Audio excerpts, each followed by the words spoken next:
busy creating the next amazing, awesome product for Naturi Beauty Concepts, or when I'm not traveling to some exotic locales, or when I'm not busy creating some like delicious, scrumptious creation for one of my personal chef clients, then I'm seeking respite in the park, having a picnic. And here in Atlanta, Georgia, I love to go to Piedmont Park with my dog Zynina and my friends. And amazingly enough, I live in a city that happens to celebrate warmth, thank God, for at least 8 months out of the year. So it's never really a bad time to have a picnic, even if indoors.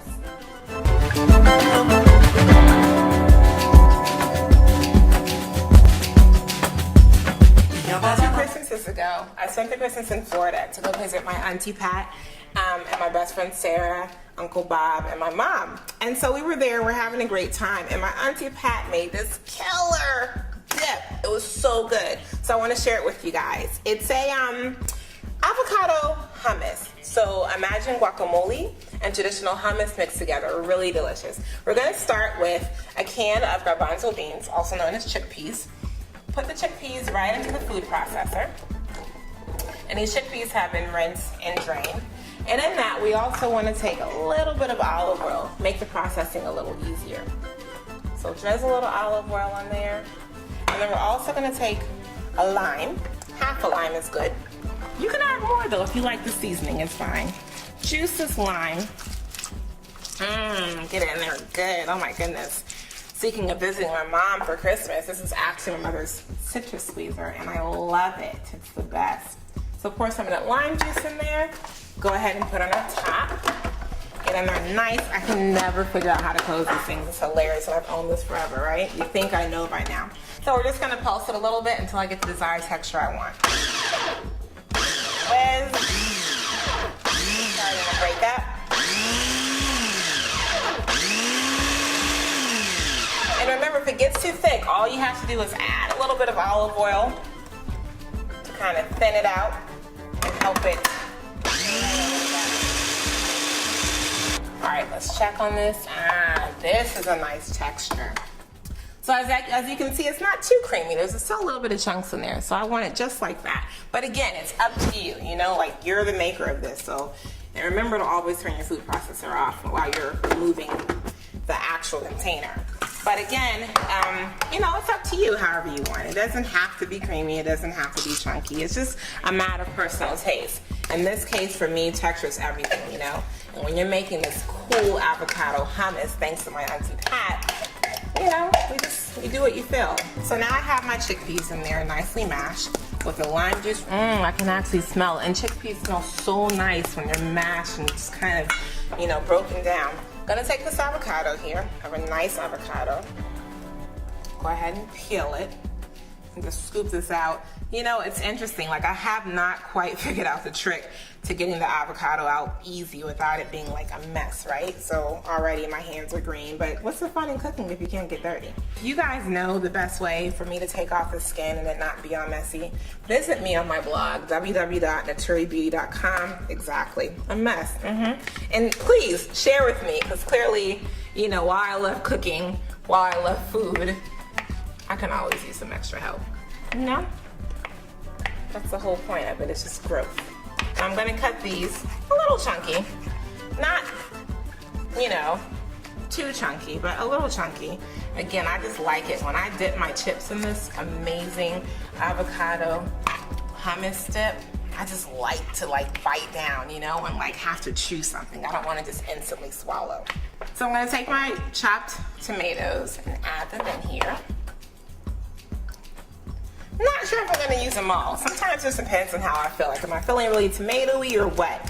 So I'm just gonna take it and just kind of lightly mash it with my fork. You know, the avocado's soft enough that it gets blended in. And even though like I didn't put it in the food processor, I can still kind of give it a slight mash with my fork. And I'm looking and I'm thinking, yeah, definitely wanna add a couple more tomatoes. Oh, this is smelling amazing. It's looking amazing. Look how pretty it is. Avocado hummus is coming to play. I love it. So now I have it in there nicely incorporated. I'm gonna take some fresh garlic. You can use the chopped garlic already. I like the fresh garlic. I like to grate it. So I have a zester here. You can use a grater or a zester, it's fine. It has multiple uses. And I just want to take my garlic clove and just grate it. And with grating it, you end up getting this really, really nice fresh garlic flavor because when you grate it, you release the flavors. So to me, it's a little better than chopping it. So now that we have this garlic in there, look how fresh it is. You see what I mean? Versus when you chop it versus grating it. So it's just nice and wet and just, I cannot wait. It's gonna taste so good and add so much intense flavor to this dish. We're gonna go ahead and add culantro. Culantro is like cilantro, not even like cilantro, it is cilantro. It is a little different. I've already chopped it up, but I saved you at least so you can see. This is what culantro looks like. Essentially, it's just kind of like this herb that grows, just like, much like grass, almost like a weed. It's really flavorful, really intense, used a lot in Caribbean and Latin cooking, and it's just long stem leaf just like this. I was in Trinidad actually for spring break, had a wonderful time, spent time in Tobago, stayed with like some really wonderful friends, and I was staying with my homeboy, and on his land, in the yard, this was just growing. I was like, oh my God, I'm in heaven. I have to like trek and like go through all type of farmers markets just to find this herb. So culantro. In Trinidad, they call it charombini.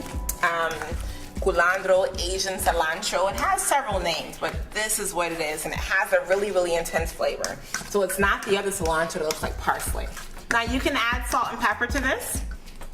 I like to add adobo. Adobo is one of my favorite kind of multi-purpose seasonings. So add a little bit of adobo to add some more flavor. And remember, you have that garlic in there. You have the culantro. So you have the lime juice. So that in itself is already just like an intense flavor, you know? To kind of serve this, I like to serve with blue corn tortilla chips.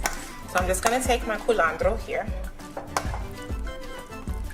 Put it in my bowl like so. Now this is a grown folks picnic. Forget salsa, forget plain hummus. Guacamole is kind of cool, but we're gonna forget that for now too. It's all about the guacamole and hummus dip. And this, my friends, is how you do it. If my chip will stay. Look how chunky it is, look how nice, delicious. That's so good. Woo! So now that we've started part of our picnic, we only have half of it. We still have more to go.